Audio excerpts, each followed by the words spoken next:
Anyone who works on American Jewish history in the 19th century is going to get the question, well, how many Jews fought in the Civil War and how many on each side?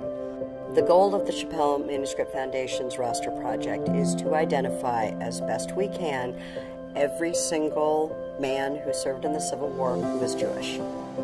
In 1895, Washington, D.C. based lawyer named Simon Wolfe wrote a book called The American Jew, Patriot, Soldier, and Citizen. He wrote this book in response to the claim that Jews were not patriotic. And once the scholarly study of American Jewish history got going and people looked critically at that list, they realized it's inadequate, and yet that's the book that exists. Hidden in the records at the National Archive is a great deal of information about these individuals as individuals, because their families often wrote for pensions, and from those letters and the documentation, we could paint a much more accurate picture.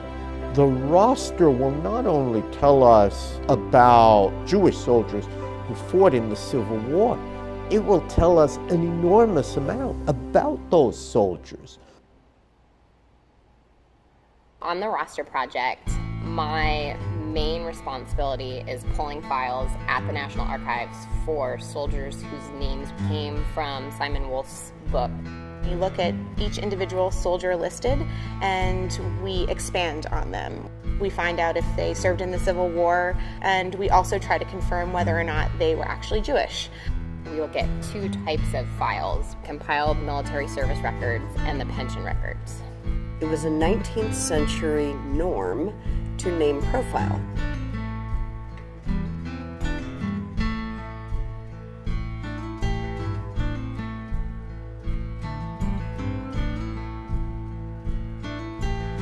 Every traditional, Jewish sounding names, they all made it into this roster. Birth information can be helpful when you have a soldier whose birth was recorded in a synagogue. Marriage records are great for confirming a soldier is Jewish.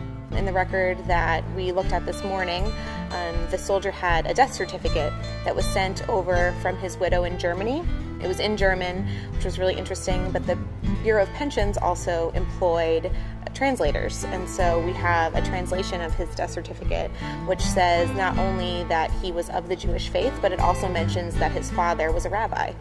Personally known, living in Greer, gave notice that Mr. Adolf Meyer, 69 years old, Jewish faith, living in Greer, died February 26, 1907, 7:30 a.m. So we were able to confirm that Adolf Meyer was Jewish by looking at his death certificate. We allow for, Jewish law, so, a soldier's mother was Jewish. We also allow for Jewish by genealogy.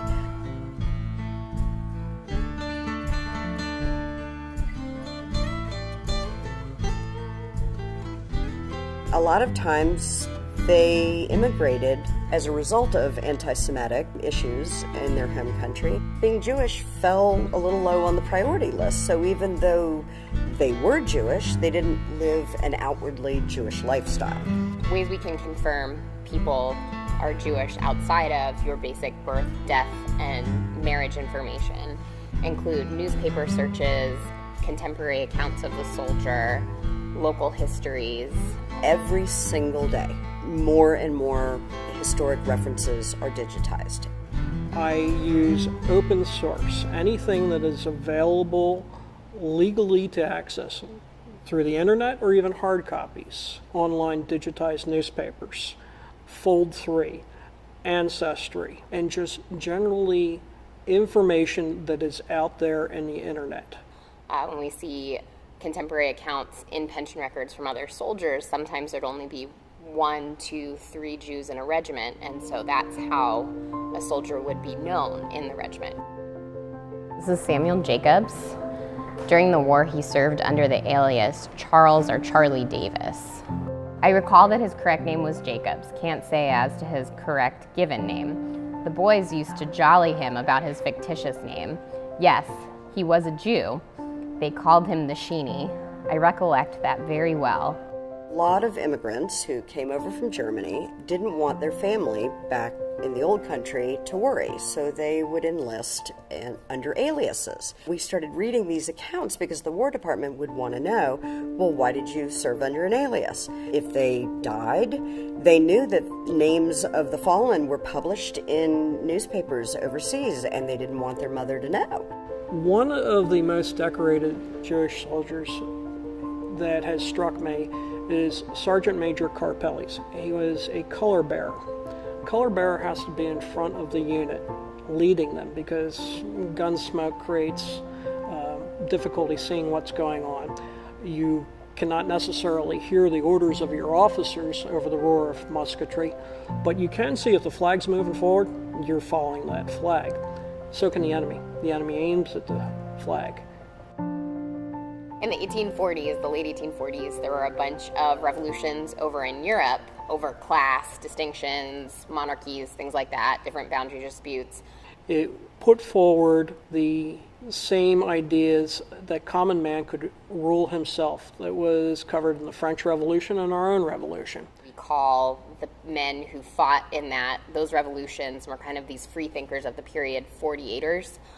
A lot of those men found their way over to America after their movements failed and they were enemies of their states. And they came to the United States generally having military experience, and so a lot of these 48ers became officers. Many of those men in the communities that were forming companies of militia were the only people that had ever heard guns fired in anger.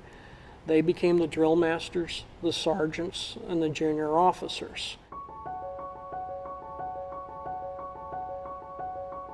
One of the most exciting aspects of the Roster Project is where there are more Jews on the Union side or more Jews on the Confederacy side. With the Confederates, it's a lot more trying to piece together what the soldiers' service is.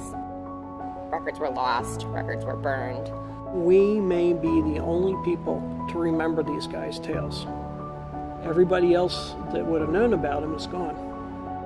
The most exciting part of my job is getting to learn all of these individual stories and kind of reading all of these primary source documents and putting together piece by piece what this person's life would have been like. And we'll find out that 2 of our soldiers were friends. And not only were they friends during the war, maybe they were tent mates or they ate together every day. But then after the war, they lived near each other and were in the same community, and their wives were friends. I once spoke to a demographer, and when he found out about the project, he said, "You do understand this has never been done before." Without the Shapell Manuscript Foundation, a project of this magnitude would never be possible. And I hope people want to use it, and I hope people learn more about their ancestors or just people they're researching because they're academics. I am positive that people have pieces of the jigsaw puzzle that they don't know how it fits in. They have their family stories. We need people to come out and take a look at what we have. I think historical research projects like the Roster Project are really important in today's society. Not only keeps history alive, but it keeps people interested in learning about the past and about our own history and our own culture. The more we know about our past, the better our future will be.